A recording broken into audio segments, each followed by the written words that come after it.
지난 시간 우리는 성경 속 덮음의 개념과 방주 속에 있는 자들을 기억하시는 하나님을 함께 살펴봤습니다. 성경은 구약부터 신약까지 일관되게 덮음의 개념을 강조하기 위해서 반복적이고 점진적인 방식으로 표현하고 있음을 확인했습니다. 여러분, 성경에서 말하는 덮음, 이 덮음은 무엇을 가리키는 것입니까? 예수 그리스도라는 의의 옷을 입은 자, 즉 영광의 옷을 입은 자가 예수와 연합한 작은 예수가 되어서 옳은 행실을 통해 하나님의 영광을 드러내는 것을 의미하는 것이었죠. 하나님은 바로 그렇게 하나님의 영광을 입고 하나님의 영광을 드러내는 자들을 기억하시는 것입니다. 하나님은 노아의 방주 속에 있는 자들을 기억하셨습니다. 이는 방주 속에 있는 노아와 그의 이 가족들이 무언가를 잘했기 때문이 아닙니다. 방주는 예수 그리스도를 상징합니다. 그러니까 예수 그리스도가 두 팔로 덮고 있는 자들, 즉 예수라는 안경을 쓰고 하나님은 노아의 가족들을 바라보시는 것이며 그런 그들을 기억하셨던 것이죠. 노아를 비롯한 그의 가족들은 하나님의 일방적인 은혜로 예수라는 옷을 입게 된 것입니다. 그것을 창세기는 노아가 방주에 탔다 그렇게 표현하고 있는 것입니다. 하나님은 자기 백성을 잊지 않으시는 분이십니다. 그러면 그분의 은혜로 예수 그리스도로 옷을 입은 자는 어떻게 살아야 하는 것입니까? 갈라디아서 2장 20절에 내가 그리스도와 함께 십자가에 못 박혔나니 그런즉 이제는 내가 사는 것이 아니요 오직 내 안에 그리스도께서 사시는 것이라. 이제 내가 육체 가운데 사는 것은 나를 사랑하사 나를 위하여 자기 자신을 버리신 하나님의 아들을 믿는 믿음 안에서 사는 것이라. 이것을 삶으로 고백하며 살아야 하는 것입니다. 예수라는 영광의 옷을 입은 성도는 세상과 예수를 겸하여 섬기는 것이 아니라 오직 예수만 소망하는 자로 살아야 합니다. 그것이 하나님의 영광을 드러내는 성도의 삶인 것입니다. 성경은 하나님의 은혜를 입은 교회의 삶은 반드시 예수만을 소망하는 삶이 되어야 함을 강조합니다. 로마서 6장 3절부터 5절을 보시면은 무릇 그리스도 예수와 합하여 세례를 받은 우리는 그의 죽으심과 합하여 세례를 받은 줄을 알지 못하느냐. 그러므로 우리가 그의 죽으심과 합하여 세례를 받음으로 그와 함께 장사되었나니 이는 아버지의 영광으로 말미암아 그리스도를 죽은 자 가운데에서 살리심과 같이 우리로 또한 새 생명 가운데에서 행하게 하려 함이라. 만일 우리가 그의 죽으심과 같은 모양으로 연합한 자가 되었으면 또한 그의 부활과 같은 모양으로 연합한 자도 되리라. 예수와 합하여 세례를 받은 우리는 그리스도와의 연합 속에서 죽고 살아납니다. 그것을 세례라고 하죠. 물에 잠겨 변하는 것, 그것이 바로 세례입니다. 그리스도와의 연합은 곧 한 몸이 되는 것이죠. 옷을 입으면 그 옷과 사람이 하나가 되는 것처럼 그리스도와의 연합은 그리스도와 하나가 된다라고 하는 것을 의미합니다. 운명을 함께하는 운명이 공동체가 되는 것입니다. 그래서 성경은 예수와 교회를 한 몸으로 묘사합니다. 에베소서 1장 20절부터 23절 보시면 그의 능력이 그리스도 안에서 역사하사 죽은 자들 가운데에서 다시 살리시고 하늘에서 자기의 오른편에 앉히사 모든 통치와 권세와 능력과 주권과 이 세상뿐 아니라 오는 세상에 일컫는 모든 이름 위에 뛰어나게 하시고 또 만물을 그의 발 아래에 복종하게 하시는 그를 만물 위에 교회의 머리로 삼으셨느니라. 교회는 그의 몸이니 만물 안에서 만물을 충만하게 하시는 이의 충만함이니라. 몸은 여러분 머리와 붙어 있습니다. 머리에 명령을 받아 움직여야 하는 것이죠, 몸이. 그러면 당연히 몸이 머리를 바라보는 것은 당연한 것 아닙니까? 그러니까 교회는 머리이신 예수 그리스도를 소망하며 살아야 하는 것입니다. 노아는 지금 이 방주 속에 있습니다. 그러면 그 속에서 그가 할 일은 무엇입니까? 하나님을 소망하는 것이죠. 그래서 방주의 창문은 이 하나밖에 없는데 그 창문이 어디에 있습니까? 위에 있습니다. 방주의 창문이 하나였다라고 하는 것은 밖을 내다볼 수 있는 통로는 그 창문이 전부였다라고 하는 것을 보여주죠. 그런데 그 창문이 위에 있습니다. 왜 앞이나 뒤가 아니라 여러분 위에 창문이 있는 것입니까? 그 창문을 통해 노아가 보아야 할 것이 무엇임을 교훈하기 위해서입니다. 그러니까 노아는 위에 있는 그 창문을 통해서 이 땅이 아닌 하늘의 것, 즉 하나님만 소망해야 했다는 것입니다. 이것이 바로 성도의 삶 아닙니까? 여러분, 성도는 이 땅을 소망하는 자가 아닙니다. 그래서 하나님은 자꾸 우리의 시선을 이 땅에서 하늘을 소망하도록 인도해 가시는 것이죠. 하늘을 소망하는 자로 만드신다는 것입니다. 노아의 방주 사건이 그러했고 이스라엘의 광야 생활이 그러했습니다. 힘들지만 하나님이 계신 곳에서 하나님만 소망하도록 우리를 인도해 가시는 것입니다. 그것을 배우는 곳이 방주이며 광야인 것입니다. 그리스도와 연합하여 사는 성도는 모두 이러한 삶을 살아가는 것입니다. 방주의 창문은 유일하게 밖을 내다볼 수 있는 통로입니다. 또한 그것을 통해서 하나님만 소망하라고 만들어 놓은 장치입니다. 여러분, 사실 이는 하나님의 세심한 배려이기도 하죠. 생각해 보시기 바랍니다. 방주의 설계도는 누가 그렸습니까?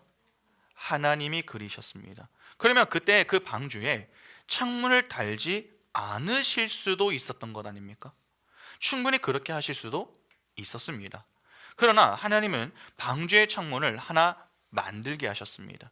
우리는 이왕 만들 거면 좀 더 선심을 쓰셔서 한 5개 정도는 만들게 하시지 왜 꼴랑 하나만 만들게 하시는가 하는 의문을 가질 수 있습니다. 그러나 그것이 바로 우리의 착각입니다. 우리는 하나님이 허락하신 그 하나에 만족하고 감사하기보다 자꾸 허락하지 않은 것들로 불평을 하려고 합니다.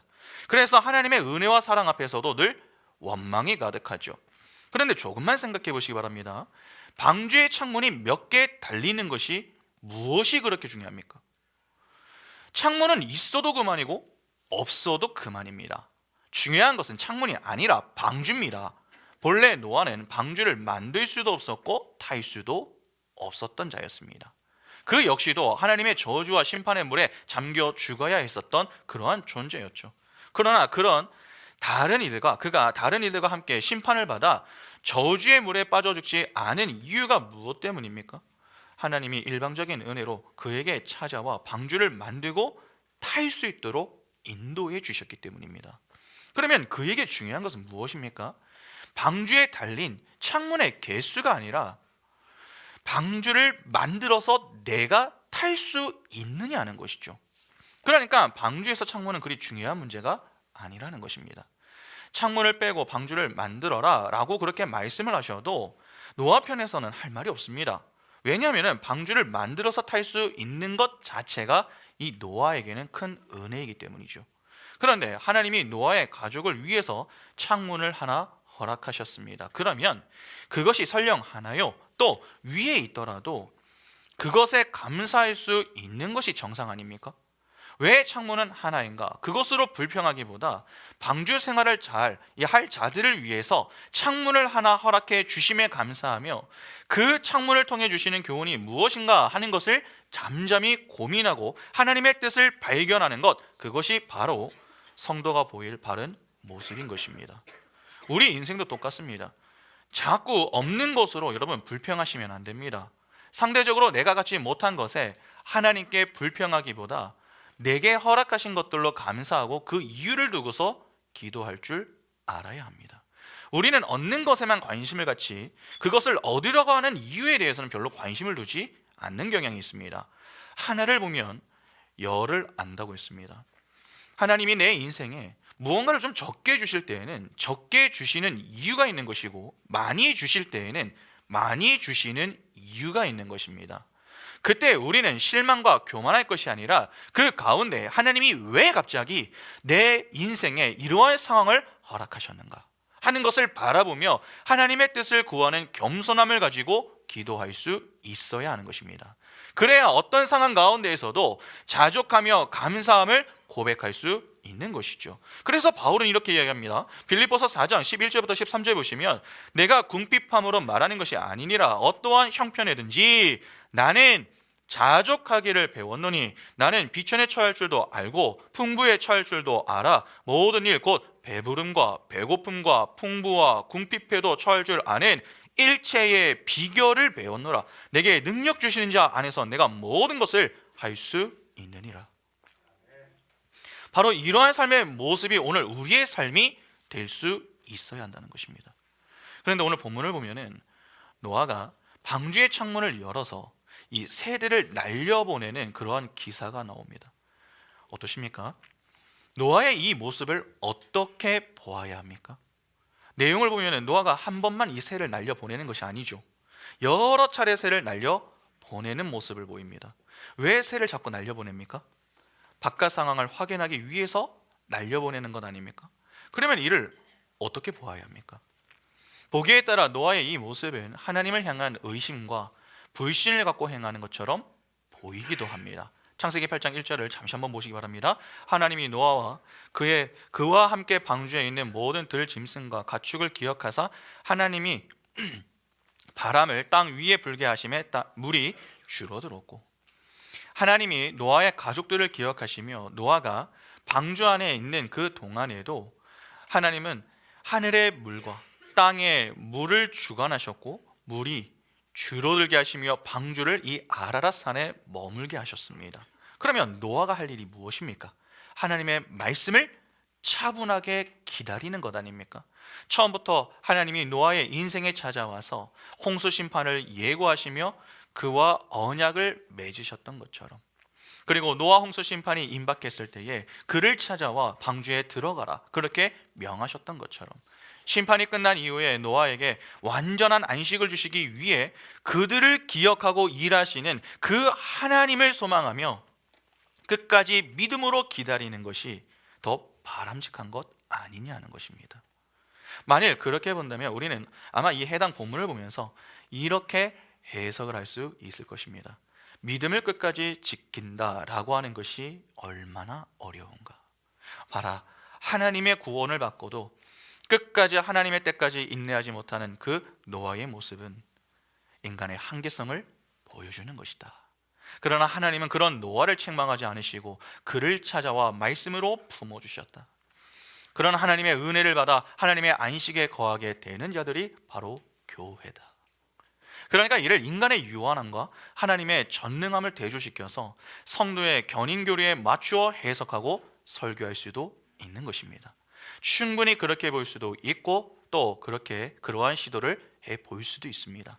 그러나 본문을 보면서 우리가 조금 고민할 부분이 있습니다. 분명 하나님의 말씀이 없는 가운데 노아가 방주의 창문을 열어서 새를 날려보낸 이 모습은 오해를 불러일으킬 만한 행동임에는 틀림이 없습니다. 그러나 여기서 한 가지 주목해야 할 것이 있습니다.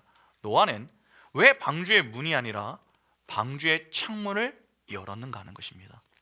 5절을 보면 물이 점점 줄어서 산들의 봉우리가 보였다라고 했습니다. 그로부터 40일이 지났습니다. 그러면 40일 동안 물이 더 많이 줄었다는 것 아닙니까?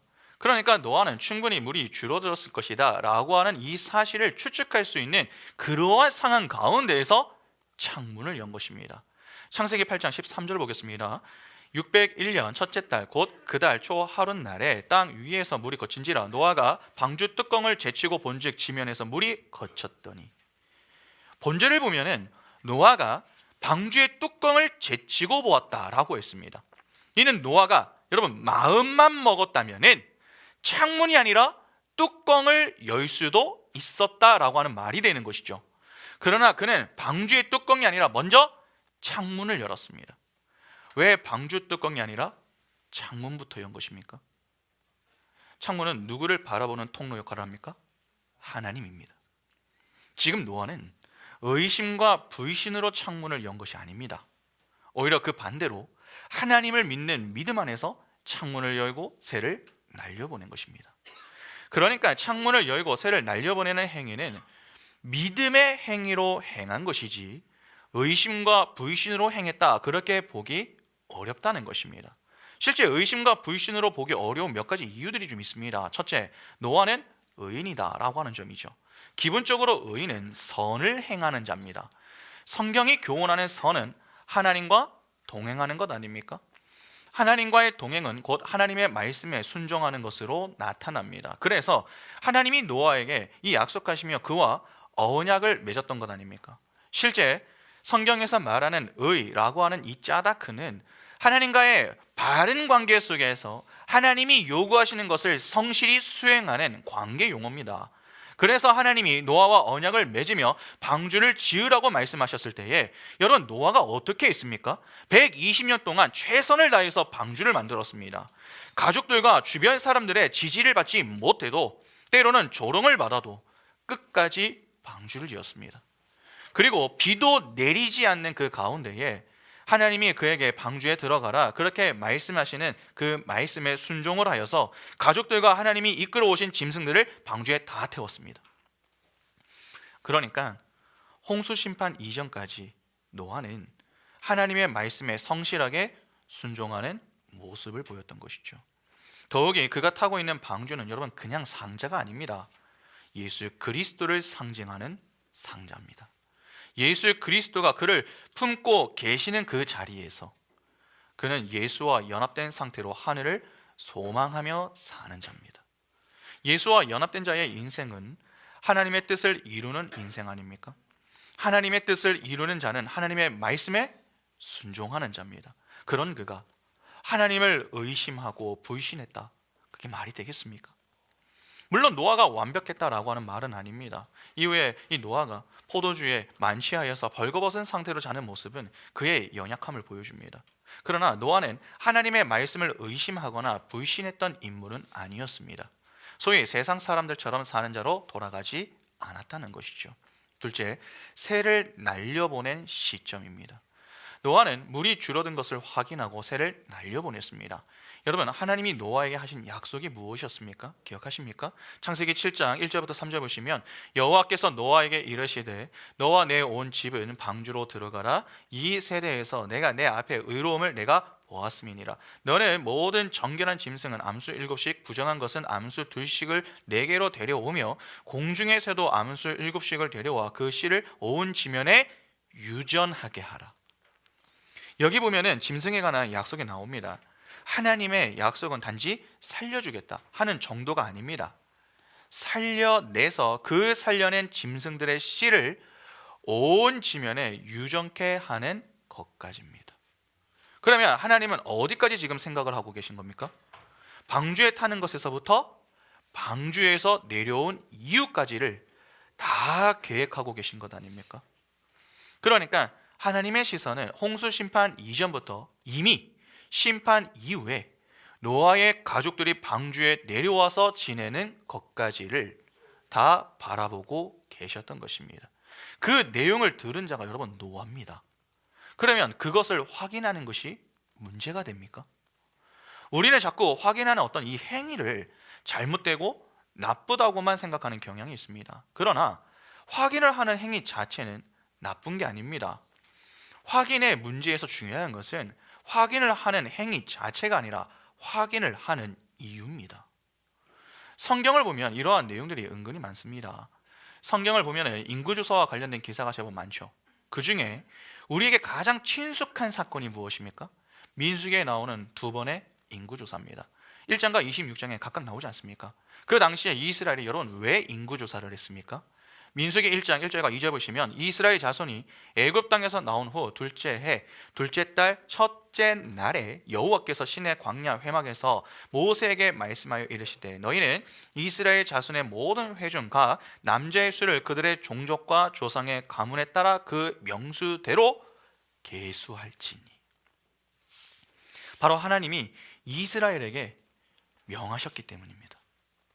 그러니까 이스라엘은 하나님의 말씀에 순종하기 위해서 무엇을 한 것입니까? 인구조사를 한 겁니다. 그러나 다윗의 인구조사 아시죠? 그 다윗의 인구조사는 어떻습니까? 다윗도 노년에 인구조사를 시행했던 적이 있습니다. 그런데 성경은 그 사건을 두고서 이렇게 이야기합니다. 역대상 21장 1절부터 보시면 사탄이 일어나 이스라엘을 대적하고 다윗을 충동하여 이스라엘을 계수하게 하니라. 다윗이 요압과 백성의 지도자들에게 이르되 너희는 가서 브엘세바에서부터 단까지 이스라엘을 계수하고 돌아와 내게 보고하여 그 수요를 알게 하라 하니 요압이 아뢰되 여호와께서 그 백성을 지금보다 100배나 더하시기를 원하나이다. 내 주 왕이여, 이 백성이 다 내 주의 종이 아니니까 내 주께서 어찌하여 이 일을 명령하시나이까? 어찌하여 이스라엘이 범죄하게 하시나이까? 하나 왕의 명령이 요압을 재촉한지라. 드디어 요압이 떠나 이스라엘 땅에 두루 다닌 후에 예루살렘으로 돌아와 요압이 백성의 수요를 다윗에게 보고하니 이스라엘 중에 칼을 뺄 만한 자가 110만 명이요 유다 중에 칼을 뺄 만한 자가 47만 명이라. 요압이 왕의 명령을 마땅치 않게 여겨 레위와 베냐민 사람은 계수하지 아니하였더라. 하나님이 이 일을 악하게 여기사 이스라엘을 치심해 다윗이 하나님께 아뢰되 내가 이 일을 행함으로 큰 죄를 범하였나이다. 이제 간구하옵나니 종의 죄를 용서하여 주옵소서. 내가 심히 미련하게 행하였나이다 하니라. 하나님이 다윗의 인구조사를 어떻게 보십니까? 악하게 보시며 그 사건으로 이스라엘을 치셨다고 합니다. 똑같은 인구조사인데 왜 민수기의 인구조사는 문제가 되지 않는 것이고 이 역대상의 인구조사는 문제가 되는 것입니까? 인구조사를 하는 의도와 목적의 차이가 있기 때문입니다. 광야 시절에 이스라엘이 인구조사를 했었던 것은 하나님의 말씀에 순종하기 위해서 행한 것이지만 다윗 때의 인구조사를 했었던 것은 다윗이 자기를 과시하기 위해서 행했던 것입니다. 다윗이 똑같은 인구조사를 하고도 하나님의 심판을 받은 것은 인구조사 자체가 잘못되었기 때문이 아닙니다. 그가 인구조사를 하려고 했었던 그 의도와 목적이 잘못되었기 때문입니다. 그러니까 결국 중요한 것은 행위 자체가 아니라 그 행위를 하는 의도와 목적이 무엇인가 하는 것이죠. 여러분, 확인도 똑같습니다. 확인이라고 하는 행위는 같아도 그 성격은 서로 다를 수 있는 것이죠.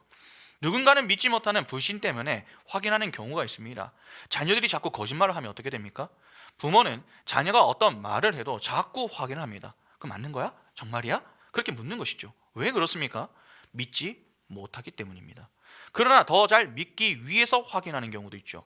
사도행전 17장 11절에 베레아에 있는 사람들은 데살로니가에 있는 사람들보다 더 너그러워서 간절한 마음으로 말씀을 받고 이것이 그러한가 하여 날마다 성경을 상고함으로. 여러분, 여기 성경을 상고했다라고 하는 내용이 나옵니다. 상고하다라고 하는 말은 연구하고 맞는지 확인하는 것을 의미합니다. 왜 이들이 말씀을 듣고서 성경을 상고합니까? 왜 확인하는 것이죠? 하나님의 말씀을 더 잘 믿기 위해서 하는 것입니다. 그러니까 확인이라도 어떤 목적을 갖고 하느냐에 따라서 완전히 달라지는 것이죠. 그러면 우리가 주목해야 하는 것은 무엇입니까? 노아가 새를 통해서 땅을 확인했다라고 하는 사실이 아니라 그가 왜 새를 통해서 땅을 확인하고자 했는가 하는 것입니다. 때문에 자꾸 노아가 새를 통해 땅을 확인하는 모습 자체를 두고서 부정적으로 볼 필요는 없습니다. 실제로 오늘 본문과 유사하게 확인하는 사건들이 제법 많이 나옵니다. 가데스 바네아에서 12 정탐꾼들이 약속의 땅을 정탐하였고 여호수아 때에도 이와 똑같이 가나안 땅을 정탐했던 적이 있습니다. 분명 하나님이 가나안 땅을 주신다고 약속을 하셨는데 왜 확인을 합니까? 간단합니다. 하나님이 하신 약속에 대한 확신을 갖기 위해서입니다. 다시 말해서 더 잘 믿기 위해서 확인했다는 것입니다. 하나님은 이들의 확인을 두고서 그 자체가 잘못이다 그렇게 말씀하지 않으셨습니다. 그런 점에서 볼 때에 노아의 이 모습은 하나님이 하신 안식의 약속을 확인하기 위한 모습으로 봐도 무방합니다. 그리고 이 행위가 결코 하나님을 의심하고 불신하는 행위가 아닌 결정적인 이유는 오늘 본문 이후의 내용을 보면 정확하게 알 수 있습니다. 노아가 새들을 몇 차례 날려보냈습니다. 까마귀는 돌아오지 않았습니다. 이후에 비둘기는 감람나무 잎사귀를 가져왔습니다. 그리고 다시 비둘기를 내보냈을 때에 이제는 돌아오지 않죠. 감람나무 잎사귀를 가져왔음은 노아가 땅에 내려갈 수 있다라고 하는 이 확신을 주는 증거물이 됩니다. 그러나 그것을 확인하고도 노아는 방주에서 곧바로 나가지 않았습니다. 그리고도 방주에서 거의 4달 정도를 더 머물다가 내려가죠. 다 확인했는데 여러분, 내려가지 못할 이유가 무엇입니까?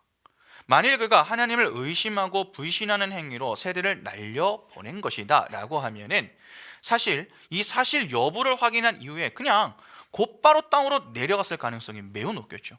그러나 그렇지 않고 그 이후에도 계속 방주에 있었음은 노아가 하나님을 향한 믿음을 잃지 않았음을 보여주는 결정적인 증거가 되는 것입니다. 그러면 일단 하나는 분명하게 정리를 할 수 있겠죠. 노아가 새를 날려보내는 모습은 불신에서 비롯된 모습이 아니라 확신을 갖기 위한 모습이다라고 하는 사실입니다. 그러나 해당 기사는 믿음의 확신을 갖기 위한 내용만을 보여주기 위해 기록한 것은 아닙니다. 여러분 생각해 보시기 바랍니다. 만일에 확신을 갖기 위한 목적이라면 굳이 까마귀와 비둘기를 나누어서 내보낼 이유가 있습니까? 그냥 비둘기만 내보내거나 아니면 반대로 까마귀만 내보내면 안 됩니까? 그런데 노아는 먼저 까마귀를 내보내고 이후에 비둘기를 순차적으로 내보냈습니다. 왜 까마귀와 비둘기를 나누어 보내는 것입니까? 이에 대해서 우리는 좀 고민을 할 필요가 있는 것이죠. 지금 모세는 바로 이 내용을 통해서 주고자 하는 어떤 교훈이 있는 것입니다. 그러면 그 내용을 지금부터 한번 보겠습니다. 6절과 7절을 보겠습니다. 40일을 지나서 노아가 그 방주에 낸 창문을 열고 까마귀를 내놓음에 까마귀가 물이 땅에서 마르기까지 날아 왕래하였더라. 노아가 창문을 열고 먼저 밖으로 내보냈던 것은 비둘기가 아니었습니다. 까마귀였습니다. 그런데 성경을 보면은 까마귀가 나간 이야기만 있지 까마귀가 돌아왔다고 하는 이야기는 없습니다. 그냥 물이 땅에서 마르기까지 날아 왕래했다라고 표현을 하고 있습니다. 무슨 말입니까? 나가서 돌아오지 않았다는 것이죠. 그러면 까마귀는 방주 밖에서 어떻게 지냈다는 말입니까? 계속 날아다녔다라고 하는 말입니까? 여러분 까마귀는요 그렇게 오래 날지 못합니다. 그리고 당시에는 아직 물이 땅을 채우고 있을 때입니다.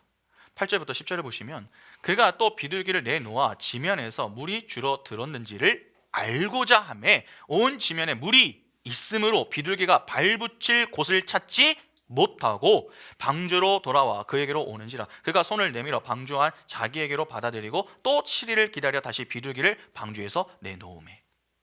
그렇죠? 까마귀에 이어서 여러분 노아는요 비둘기를 내보냈습니다. 처음에 비둘기는 그냥 다시 돌아왔습니다. 성경은 이에 대해서 비둘기가 발붙일 곳을 찾지 못했기 때문이다 라고 했습니다. 그러면 까마귀가 나갔을 때의 상황은 더 열악했던 것 아닙니까? 그러니까 본래라면 까마귀가 돌아오는 게 정상입니다. 그러나 까마귀는 돌아오지 않았습니다. 그러면 까마귀는 어디에 있었던 것입니까? 하나님의 심판을 받아 물에 빠져 죽어버린 존재들, 즉 죽은 시체들 위에서 버틴 겁니다. 하늘을 날아다니다가 죽은 육체, 즉 고기 덩어리들 위에 발을 딛고 그 고기를 뜯어 먹으면서 계속 지냈던 것입니다. 그렇게 물이 마를 때까지 돌아와야 할 곳에 돌아오지 않았던 것, 그것이 바로 까마귀입니다. 그런데 비둘기는 발 디딜 곳이 없자 다시 돌아왔습니다. 그렇게 7일 이후에 노아가 다시 내보냈습니다. 그러자 이번에는 비둘기가 어떻게 합니까? 11절부터 12절 보시면 저녁 때 비둘기가 그에게로 돌아왔는데 그 입에 감람나무새 잎사귀가 있는지라. 이에 노아가 땅에 물이 줄어든 줄을 알았으며 또 7일을 기다려 비둘기를 내놓음에 다시는 그에게로 돌아오지 아니하였더라. 감람나무새 잎사귀를 물고서 돌아옵니다. 그리고 7일 뒤에 세 번째로 비둘기를 날려보내니까 그때서야 돌아오지 않습니다. 비둘기가 방주로 돌아오지 않았으면 이제 정확히 인간도 이 발을 내디딜 곳이 생겼음을 보여주는 것이죠. 그러니까 비둘기는 여러분 순차적으로 땅의 상황을 이 노아에게 알려준 것입니다. 주인의 말과 의도에 따라 움직인 것이죠. 까마귀와는 대조를 이루는 새가 비둘기입니다. 그러면 보시기 바랍니다. 까마귀나 비둘기나 같은 주인에게 같은 임무를 받고 나갔습니다. 까마귀의 눈에도 비둘기의 눈에도 똑같은 세상이 보입니다. 하나님이 철저하게 쓸어버린 세상 속에 그 심판에 맞아 죽은 시체들이 보이는 것이죠. 그런데 똑같은 것을 보고도 까마귀는 하나님의 심판을 받아 죽어버린 그 시체들의 시선을 빼앗겨서 그 시체를 뜯어 먹느라 돌아오지 않았고 비둘기는 시체를 보고도 돌아왔습니다. 비둘기라고 유혹이 없었겠습니까? 그러나 그런 유혹 앞에서도 비둘기는 자신에게 주어진 임무를 완벽하게 수행했습니다. 여러분 까마귀는 한 번 날아갔지만 비둘기는 총 3번 날아갔습니다. 처음과 두 번째 때에 비둘기는 시체의 고기를 물어오지 않았습니다. 감람나무 새 잎사귀를 물어왔습니다. 이는 자기 마음대로 다니다가 돌아온 것이 아니라 주인의 의도대로 움직였음을 보여주는 아주 중요한 내용이 되는 것입니다. 분명 방주에는 까마귀와 비둘기가 함께 타고 있었습니다. 하나님의 은혜를 입어 구원을 받은 그 자리에 함께 있었던 것이죠. 그러나 그 이유를 보면 어떻습니까? 다 같은 모습을 보이는 것이 아니라 다른 모습을 보입니다. 이것이 오늘 본문의 까마귀와 비둘기의 이야기로 나오는 것입니다. 이를 신약의 표현으로 바꿔보면 알곡과 쭉정이, 알곡과 가라지다, 그렇게 볼 수 있는 것입니다. 우리가 늘 착각하는 것 중에 하나가 무엇입니까? 교회를 다니기만 하면 우리는 다 같다고 생각하는 것입니다. 기독교 가정에서 태어나 보시기 바랍니다. 부모가 신실한 크리스찬입니다. 그러면 자녀는 모태신앙으로 신앙생활을 시작하는 것이죠. 그래서 믿음의 가정에서 태어난 자녀들은 교회에 대한 거부 반응이 별로 없습니다. 어릴 때부터 교회에서 지냈기 때문이죠. 자녀가 어릴 때부터 교회를 다녔기 때문에 부모는 당연히 내 애는 신앙을 가지고 있을 것이다, 그렇게 여깁니다. 그러나 믿는 가정 안에서 태어나면 자녀들이 정말 신앙이 다 좋습니까? 그렇지 않습니다. 오히려 신앙의 거부 반응을 가지고 나중에는 이 교회를 떠나는 경우가 다반사입니다. 교회도 똑같습니다. 우리는 교회만 오면 다 똑같다, 그렇게 생각합니다. 그래서 전도를 해도 꼭 뭐라고 합니까? 교회만 나와봐, 교회만 나와, 그렇게 이야기합니다. 교회만 나오면 모든 것이 해결된다고 여기는 것입니다. 그러나 착각하시면 안 됩니다. 여러분, 교회를 나와도 예수 믿지 않으면 천국에 가지 못합니다. 평생 교회를 다녀도 지옥에 갈 수 있음을 명심하셔야 됩니다. 구원은 어떻게 받는 것입니까? 교회를 나가는 것으로 받는 것이 아니라 우리 주 예수 그리스도를 믿는 믿음으로 받는 것입니다. 그러니까 예수 믿지 않으면 아무 소용이 없는 것입니다. 예수를 믿어 구원을 받은 자는요, 변합니다. 이는 변하고 싶다고 해서 변하게 되는 것이 아니라 나는 변하고 싶지 않은데 하나님이 변하게 만드시기 때문에 그렇게 변하게 되는 것입니다. 그러면 어떻게 변합니까? 여러분, 교회가 헬라어로 에클레시아죠. 전치사 에크는 밖으로라고 하는 뜻이고 레시아는 부름을 받다라고 하는 뜻입니다. 그러니까 안에서 이 밖으로 부름을 받는 존재가 교회인 것입니다. 그러면 교회는 어디에서 부름을 받은 것입니까? 사단의 통치를 받던 자리, 죽음과 심판의 자리에서 부름을 받은 것입니다. 다시 말해서 자기 마음대로 살아도 아무 문제가 없었던 그러한 자리에서 부름을 받았다는 것이죠. 선악과 사건을 한번 생각해 보시기 바랍니다. 사단의 유혹이 무엇이었습니까? 너도 하나님처럼 왕이 될 수 있다 하는 것 아닙니까? 그러니까 네가 왕이 되어서 통치하면 되는데 왜 왕을 섬기는 종으로 사느냐, 그렇게 이야기를 했던 것입니다. 그 말에 혹해서 왕이 되어보겠다고 나섰던 그 사건이 선악과 사건입니다. 그 사건으로 인해서 죄가 들어왔고 죄의 결과 첫 아담의 후손들은 모두 이 죄를 가지고 태어났습니다. 소위 원죄를 가지고 태어나는 것입니다. 죄인은 자기 자신밖에 모릅니다. 여러분, 남은요 고려하지 않습니다. 갓난 아이를 보면 딱 알 수 있습니다. 그러면 세상에 태어난 아이들이 무엇을 알겠습니까? 아무것도 모릅니다. 그냥 우는 것입니다. 그런데 그렇게 우는 이유가 무엇 때문입니까? 자신을 위해서 우는 겁니다. 내가 배고 고프니까 우는 것이고, 내가 기적의 볼일을 봤는데 이 부모님이 해결을 해주지 않으니까 우는 것입니다. 그리고 내가 아픈데 알아주지 않으니까 우는 것입니다.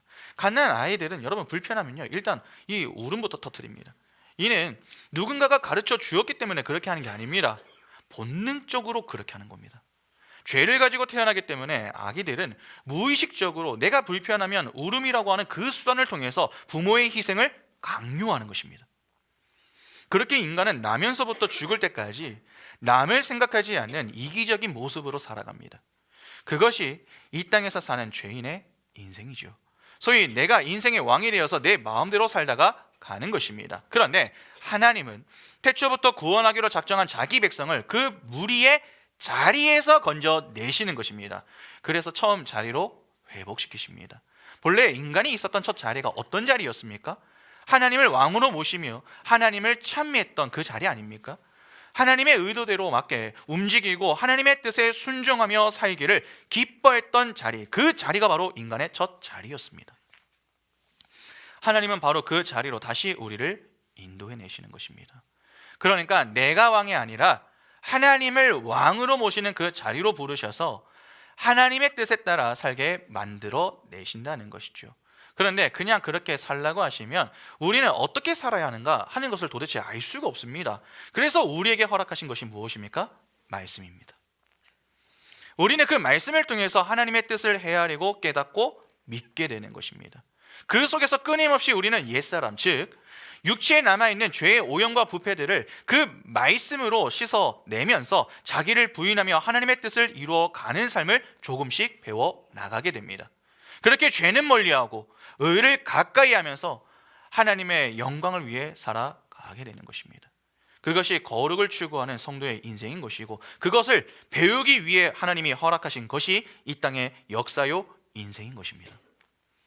또한 우리가 이 일을 잘 감당할 수 있도록 하나님이 보내어 주신 분이 바로 성령 아닙니까?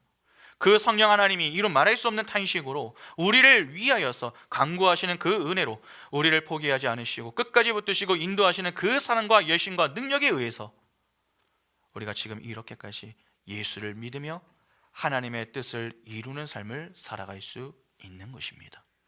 그렇게 하나님의 뜻을 위하여 사는 자들의 인생은 여러분 다릅니다. 이전의 삶을 청산하고 새 삶을 살아가기 때문에 그러한 자들은 사고나 말이나 삶의 열매가 다릅니다. 예수를 믿고 하나님의 뜻을 위하여 사는 자들은 무엇을 맺습니까? 성령께서 함께 하시는 이들의 삶에는 성령의 열매가 맺힙니다. 하나님은 그 열매를 풍성하게 맺게 하실 것이다 라고 하는 것을 약속하셨습니다. 요한복음 15장 4절과 5절에 내 안에 거하라 나도 너희 안에 거하리라. 가지가 포도나무에 붙어 있지 아니하면 스스로 열매를 맺을 수 없음같이 너희도 내 안에 있지 아니하면 그러하리라. 나는 포도나무요 너희는 가지라. 그가 내 안에 내가 그 안에 거하면 사람이 열매를 많이 맺나니 나를 떠나서는 너희가 아무것도 할 수 없습니다. 하나님은 자기 백성의 이 인생에 하나님이 기뻐하시는 성령의 열매를 풍성히 맺게 만드시는 분이십니다. 그런데 그러한 것이 하나도 없다면 여러분 어떻게 되는 것입니까? 교회를 다니기는 다닙니다. 그러나 삶의 열매가 하나도 없습니다. 말씀을 듣기는 하는데 반응은 없습니다. 그냥 주일에 한번 나와서 대충 예배만 하고 돌아갑니다. 여전히 옛사람의 모습은 그대로입니다. 내가 뜻을 굽히지 않고 하나님의 말씀에 순종하는 모습은 없습니다. 그러나 사람들과의 관계를 위하여 하는 신용을 적당하게 합니다. 어느 정도 선을 넘어가면은 상당히 부담스럽게 생각하며 하지 않으려고 합니다. 그러면 그런 자들은 신앙생활을 왜 하는 것입니까? 하나님을 위해서 하는 것이 아니라 자기 자신을 위해서 하는 겁니다. 그러니까 하나님을 인생의 목적에 두는 것이 아니라 수단에 두는 사람인 것이죠. 여러분 오해하시면 안 됩니다. 같이 교회에 나와도 우리의 중심은 각기 다를 수가 있습니다. 누군가는 비둘기와 같이 주인의 뜻에 따라 움직이기 위해서 내 뜻을 굽히고 내 욕심에 따라 움직이기를 포기하며 성령의 인도를 따라 살기를 부단히 노력하는 자들이 있습니다. 반면에 까마귀와 같이 구원의 은혜를 생각하지도 않고 주인의 의도와는 아무런 상관없이 그냥 자기 마음대로 살면서 결국 주인의 품을 떠나버리는 인생도 있습니다. 그런데 아마 누군가는 이 내용을 들으면서 이런 생각이 드시는 분이 계실지 모르겠습니다. 하나님의 구원은 온전하고 완전하다라고 하지 않았는가? 그러면 까마귀나 비둘기나 모두 주인의 뜻대로 움직여야 하는데 그렇지 않으면 어떻게 된 것인가? 하나님의 구원은 실패가 될 수 있다 하는 말인가? 칼빈의 주장은 엉터리인가? 그렇게 생각하는 분들이 계실지 모르겠습니다. 아주 좋은 생각입니다. 그러나 하나님의 구원은요 실패가 없습니다. 분명 그냥 보면 오해가 될 만한 모습처럼 보입니다. 그런데 성경을 조금만 관심을 가지고 보시기 바랍니다. 하나님이 방주에 태운 짐승은 정결한 짐승뿐입니까? 그렇지 않죠. 부정한 짐승도 있습니다. 비둘기는 정결한 짐승에 속하지만 까마귀는 부정한 짐승에 속합니다. 본래라면 방주는 누구만 타야 하는 것입니까? 정결한 짐승만 타야 합니다. 그러나 하나님이 그 방주 속에 부정한 짐승도 함께 타게 하셨습니다. 이는 하나님의 구원에 어떤 문제가 있는 것이 아니라 이 어떤 교훈을 주기 위한 목적이 그 속에 숨겨져 있는 것입니다. 무엇보다 하나님이 부정한 짐승을 타게 하신 것은 부정한 짐승이 무엇으로 정결하게 되는가 하는 것을 교훈하기 위한 목적이 있습니다. 이는 이후에 노아가 제사를 드리는 장면에서 찾아볼 수가 있습니다. 그러나 동시에 하나님을 믿는다고 하나 다 똑같은 모습으로 하나님을 믿는 것이 아님을 교훈하기 위한 목적도 있습니다. 여러분 잘 생각해 보시기 바랍니다. 지금 이 책을 읽는, 창세기를 읽는 수신자가 누굽니까? 1차 수신자는 이스라엘입니다. 그들은 다 하나님의 은혜를 경험한 자들입니다. 구원의 은혜를 경험한 자들이죠. 애굽에는 열지양도 보았고 홍해를 건너면서 애국 군대는 다 죽을 때에 자신들은 사는 것을 경험했습니다. 그리고 광야에서는 만나와 메추라기를 먹었고 이 반석에서 나는 물을 마셨습니다. 구름 기둥과 불 기둥으로 그들을 보호하시는 하나님의 임재와 동행하심을 몸으로 느끼면서 지냈던 자들이 이스라엘입니다. 일단 이스라엘이 출애굽을 했다라고 하는 것은 여러분 누구를 믿고 나온 겁니까? 하나님을 믿고 나온 것입니다. 하나님이 하신 약속을 믿고 나왔으면 곧 하나님을 믿고 나왔다라고 하는 말이 되는 것이죠. 그러면 출애굽한 이스라엘은 전부 같은 믿음과 같은 신앙을 갖고 있습니까? 그렇지 않습니다. 하나님의 살아계심과 역사하심을 수많은 이적들을 통해서 경험했지만 그 중에는 까마귀와 같은 자들과 비둘기와 같은 자들로 나뉩니다. 민수기 13장에 나오는 정탐꾼 사건을 잘 한번 생각해 보시기 바랍니다. 하나님이 이스라엘에게 가나안 땅을 정탐하게 하셨습니다. 이는 하나님이 하신 약속의 땅이 이 얼마나 좋은 땅인가 하는 것을 보고 경험케 해서 이스라엘로 하여금 광야 생활 가운데 하나님을 향한 이 불신을 거두고 하나님을 믿는 믿음의 확신을 가지고 약속의 땅에 가게 하기 위해서 그렇게 하신 것입니다. 그 일을 위해서 12 정탐꾼을 보내죠. 여러분 정탐꾼들이 정탐을 하러 가서 며칠 동안 있었습니까? 40일 동안 있었습니다. 오늘 보면 6절도 며칠이 지나서 창문을 열었다고 합니까? 40일입니다. 의도적으로 좀 맞춰놓은 것 같지 않습니까? 그런데 그렇게 정탐을 마치고 돌아와 사람들에게 보고를 하는데 그 보고가 어떻습니까? 12사람이 한 목소리로 그 땅에 들어가자 그렇게 이야기했던 게 아닙니다. 두 부류로 나뉘었습니다. 한 부류는 그 땅에 들어가지 못한다 그렇게 말을 하였고 다른 한 부류는 들어갈 수 있다 그렇게 보고를 했습니다. 먼저 보고한 쪽은 긍정적인 보고가 아니라 부정적인 보고를 하는 자들이었습니다. 민수기 13장 25절부터 보시면 40일 동안을 정탐하기를 마치고 돌아와 바란광야 가데스에 이르러 모세와 아론과 이스라엘 자손의 온 회중에게 나와 그들에게 보고하여 그 땅에 과일을 보이고 모세에게 말하여 이르되 당신이 우리를 보낸 땅에 간직 과연 그 땅에 젖과 꿀이 흐르는데 이것은 그 땅의 과일이니이다. 그러나 그 땅 거주민은 강하고 서금은 견고하고 심이 클 뿐 아니라 거기서 아낙 자손을 보았으며 아멜렉인은 남방 땅에 거주하고 헤딘과 여부스인과 아모리인은 산지에 거주하고 가나안인은 해변과 요단가에 거주하더이다. 갈렙이 모세 앞에서 백성을 조용하게 하고 이르되 우리가 곧 올라가서 그 땅을 취하자 능히 이기리라 하나 그와 함께 올라갔던 사람들은 이르되 우리는 능히 올라가서 그 백성을 치지 못하리라. 그들은 우리보다 강하니라 하고 이스라엘 자손 앞에서 그 정탐한 땅을 악평하여 이르되 우리가 두루 다니며 정탐한 땅은 그 거주민을 삼키는 땅이요 거기서 본 모든 백성은 신장이 장대한 자들이며 거기서 네피림 후손인 아낙 자손의 거인들을 보았나니 우리네 스스로 보기에도 메뚜기 같으니 그들이 보기에도 그와 같았을 것이니라. 여러분 이 이후에 이제 긍정적인 보고가 이어집니다. 민수기 14장 1절부터 보시면 온 회중이 소리를 높여 부르짖으며 백성이 밤새도록 통곡하였더라. 이스라엘 자손이 다 모세와 아론을 원망하며 온 회중이 그들에게 이르되 우리가 애굽 땅에서 죽었거나 이 광야에서 죽었으면 좋았을 것을 어찌하여 여호와가 우리를 그 땅으로 인도하여 칼에 쓰러지게 하려 하는가.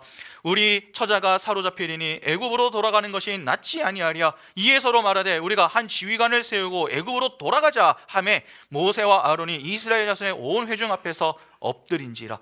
그 땅을 정탐한 자 중 눈의 아들 여호수아와 여분의 아들 갈렙이 자기들의 옷을 찢고 이스라엘 자손의 온 회중에게 말하여 이르되 우리가 두루 다니며 정탐한 땅은 심히 아름다운 땅이라. 여호와께서 우리를 기뻐하시면 우리를 그 땅으로 인도하여 들이시고 그 땅을 우리에게 주시리라. 이는 과연 젖과 꿀이 흐르는 땅이니라. 다만 여호와를 거역하지 말라. 또 그 땅 백성을 두려워하지 말라. 그들은 우리의 먹이라. 그들의 보호자는 그들에게서 떠났고 여호와는 우리와 함께 하시느니라. 그들을 두려워하지 말라 하나 온 회중이 그들을 돌로 치려 하는데 그때 여호와의 영광이 회막에서 이스라엘 모든 자손에게 나타나시니라.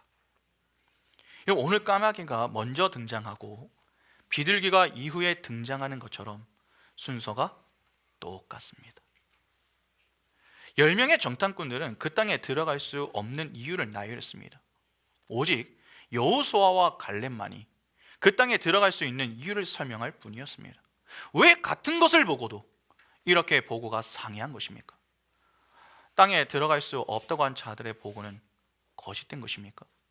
사실 그들의 말은 틀린 말은 아닙니다. 여호수아와 갈렙만 맞는 말을 한 것이 아니라 부정적인 보고를 한 이 10명의 정탐꾼들도 맞는 말을 했습니다. 그러나 하나님은 10명의 정탐꾼들을 이후에 어떻게 하십니까? 다 죽이십니다. 민수기 14장 36절부터 38절을 보시면은 모세의 보냄을 받고 땅을 정탐하고 돌아와서 그 땅을 악평하여 온 회중이 모세를 원망하게 한 사람 곧 그 땅에 대하여 악평한 자들은 여호와 앞에서 재앙으로 죽었고 그 땅을 정탐하러 갔던 사람들 중에서 오직 눈의 아들 여호수아와 여분의 아들 갈렙은 생존하리라. 이 10명 다 죽었습니다. 왜 사실이 아닌 거짓을 보고한 것도 아닌데 하나님은 10명의 정탐꾼들을 다 죽이십니까? 그들은 까마귀와 같은 자들이었기 때문에 그렇습니다. 여러분, 까마귀의 문제가 무엇입니까? 주인의 의도와 상관없이 자기가 하고 싶은 대로 했던 것이었죠. 돌아와야 할 곳이 있고 상황을 알려주어야 할 그 역할을 제대로 수행하지 않았습니다. 그러면 지금 이 10명의 정탐꾼들의 문제는 무엇입니까? 거짓을 보고한 것이 문제가 아니라 주인의 의도, 즉 하나님의 뜻에는 별로 관심이 없었다라고 하는 것이 문제였던 것입니다. 10명의 정탐꾼들이 보고하는 내용을 보면 여러분 틀린 말이 없습니다. 그러나 안 된다고 이야기하는 그 이유를 보면 무엇 때문에 안 된다고 합니까? 그들과 비교를 했을 때에 상대적으로 큰 체격, 강한 힘을 보고서 안 된다고 했던 것입니다. 그런데 반대로 여러분 여호수아와 갈렙은 어떻습니까? 하나님이 우리를 기뻐하시면 하나님이 우리를 인도하여 그 땅을 주실 것이니 두려워하지 말라고 합니다. 다시 말해서 그 땅은 힘으로 들어가는 땅이 아니라 믿음으로 들어가는 땅임을 강조했던 것입니다. 그래서 뭐라고 합니까? 여호와를 거역하지 말라. 그렇게 이야기합니다. 하나님을 믿기만 하면은 그들은 우리의 먹이가 되는데 왜 걱정을 하느냐? 그 땅은 하나님을 믿는 믿음으로 들어가는 땅인데 왜 보이는 세상의 힘 때문에 그렇게 두려워하느냐는 것입니다. 여러분, 그것은 주인이신 하나님의 뜻이 아니라는 것입니다. 이것이 바로 주인의 의도를 정확하게 파악한 비둘기의 모습인 것이죠. 그런데 사람들의 관심은 주인의 뜻이 아니었습니다. 다수의 말에 넘어가서 여호수아와 갈렙을 향해 돌로 치려고 하자 하나님이 그들에게 임하여서 이 출애굽 세대를 향해 너희는 다 광야에서 죽을 것이다 라고 하는 이 무서운 경고와 함께 10 정탐꾼들을 다 죽이신 것입니다. 여러분, 까마귀들은요 소망을 이야기하지 않습니다. 오직 소망은 비둘기만이 이야기하는 것입니다. 힘겹게 광야 생활을 하고 있는 이들에게 우리가 그 땅에 갈 수 있다고 외친 두 사람의 이야기는 오늘 비둘기가 노아에게 감람나무새 잎사귀를 물어서 가지고 온 것과 같은 것입니다. 같이 있어도 주인의 뜻을 이해하지 못하면 까마귀와 같이 살게 됩니다. 그러니까 우리는 항상 두렵고 떨리는 마음으로 우리의 신앙을 점검해 봐야 됩니다. 고린도후서 13장 5절에 너희는 믿음 안에 있는가 너희 자신을 시험하고 너희 자신을 확증하라. 예수 그리스도께서 너희 안에 계신 줄을 너희가 스스로 알지 못하느냐? 그렇지 않으면 너희는 버림받은 자니라.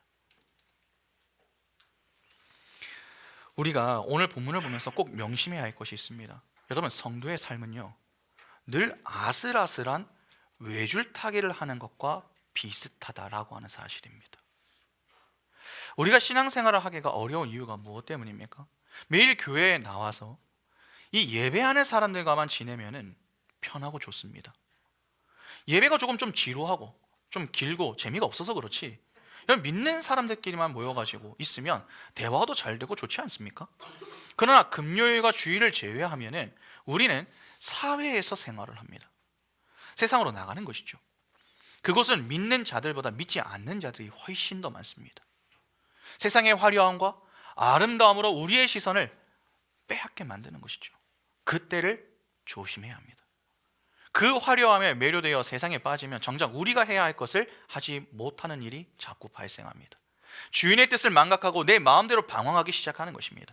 주인의 의도를 정확하게 생각하고 있지 않으면 우리는 육의 눈으로 보이는 세상을 전부로 여깁니다. 그러면 반드시 힘으로 무언가를 해보려고 합니다. 10명의 정탐꾼들이 실수했던 것이 바로 여기에 있는 것 아닙니까? 세상에 나가서도 우리는 보이는 세상의 화려함과 강함이 아니라 보이지 않는 하나님의 뜻을 바라보고 믿음으로 반응할 수 있어야 하는 것입니다. 까마귀가 아닌 비둘기처럼 사는 자가 되어야 한다는 것입니다. 주인의 의도가 무엇인지, 주인이 시킨 명령이 무엇인지 그것을 기억하며 주인의 의도에 맞게 순종하며 사는 순결함이 필요하다는 것입니다. 그래서 예수께서도 전도를 시키기 위해서 세상으로 내보내는 제자들을 향해서 뭐라고 말씀하십니까? 마태복음 10장 16절 보시면은 보라, 내가 너희를 보냄이 양을 이리 가운데로 보냄과 같도다. 그러므로 너희는 뱀같이 지혜롭고 비둘기같이 순결하라. 뱀처럼 지혜롭고 비둘기처럼 순결하라 하는 것이었습니다. 그러면 주님이 말씀하시는 여러분 뱀의 지혜가 무엇입니까? 선악과 사건 이후에 이 뱀은요 기피 대상이었습니다. 저주의 짐승을 대표하기도 하지만 보시면 어떻습니까? 뱀이 예뻐 보이십니까? 징그럽잖아요. 또 무섭잖아요. 그렇기 때문에 사람들은 뱀을 향해서 돌을 던졌습니다. 그때 뱀은 날아오는 돌을 피할 수 있습니까? 다른 것으로 변신해서 도망할 수 있느냐는 것입니다. 없습니다. 날아오는 돌을 그대로 다 맞아야 됩니다. 예수께서 노뱀이 되어 장대에 매달려 죽지 않으셨습니까? 그래서 사람들이 던지는 모든 돌에 맞아 죽는 것, 그것이 바로 십자가 사건입니다. 예수께서 십자가에 달리셨을 때를 한번 생각해 보시죠. 얼마나 수많은 조롱과 핍박이 주님께 주어졌습니까? 마치 죄인을 향해 돌을 던지듯 주님을 향한 모욕은 끊이지 않았습니다. 그러나 그때 주님이 어떻게 하셨습니까? 고통을 피하기 위해서 십자가에 내려오셨습니까? 십자가에서? 아닙니다. 십자가 그 위에서 사람들의 모든 조롱과 핍박을 다 받아내셨습니다. 날아오는 돌을 온 몸으로 받아내는 그 뱀과 같이 예수는 노뱀이 되어 그 장대에서 모든 돌을 다 받아내셨습니다. 그러면 예수가 그러하셨다면 작은 예수인 우리는 어떻게 해야 하는 것입니까? 똑같이 세상에서 던지는 돌을 받아내야 하는 것입니다. 돌이 날아올 때에 무섭다고 변신해서 숨고 도망하면 안 된다는 것입니다. 그냥 맞아야 됩니다. 그것이 예수께서 말씀하신 뱀의 지혜입니다. 비둘기의 순결함도요 다른 것이 아닙니다. 아무리 어렵고 힘든 상황 속에서도 세상에 눈을 돌리는 것이 아니라 오직 주인의 뜻에만 집중하며 그 뜻을 위해서만 사는 것, 여러분 그것이 비둘기의 순결함입니다. 그러니까 예수께서 말씀하시는 뱀의 지혜나 이 비둘기의 순결함이란 하나님이 있으라고 명하신 그 자리를 이탈하지 않고 충성하여 하나님의 뜻을 이루는 것을 의미하는 것입니다. 세상은 절대로 우리를 가만히 내버려 두지 않습니다.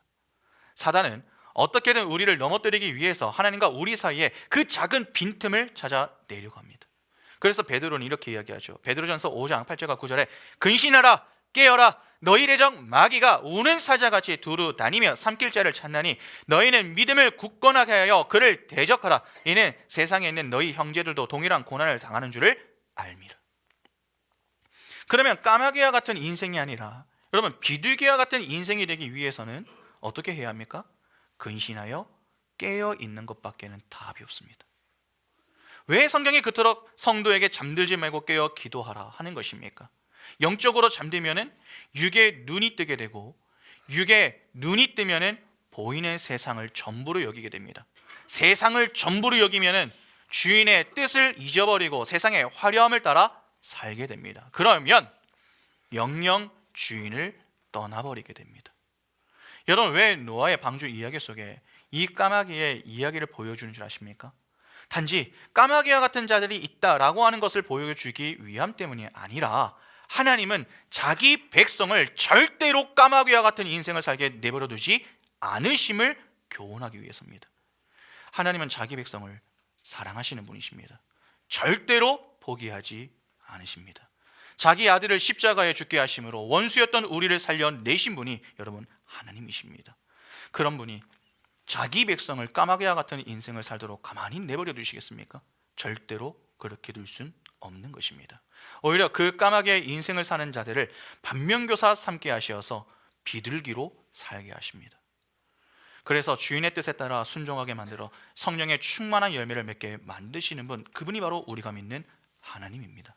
그 자리에 바로 우리가 있습니다. 까마귀의 자리를 부러워하지 마시기 바랍니다.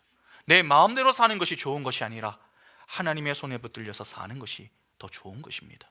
하나님의 뜻에 순종하여서 하나님의 영광을 드러내는 그 인생이 귀하고 복된 것입니다. 어떠십니까? 여전히 주인의 뜻과 상관없이 자기 마음대로 사는 까마귀가 부러우십니까? 그렇지 않습니다.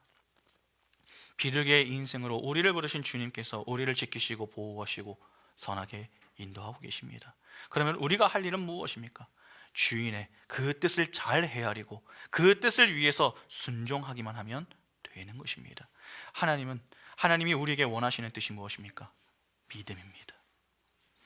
하나님이 보내신 자 예수 그리스도를 믿는 것입니다.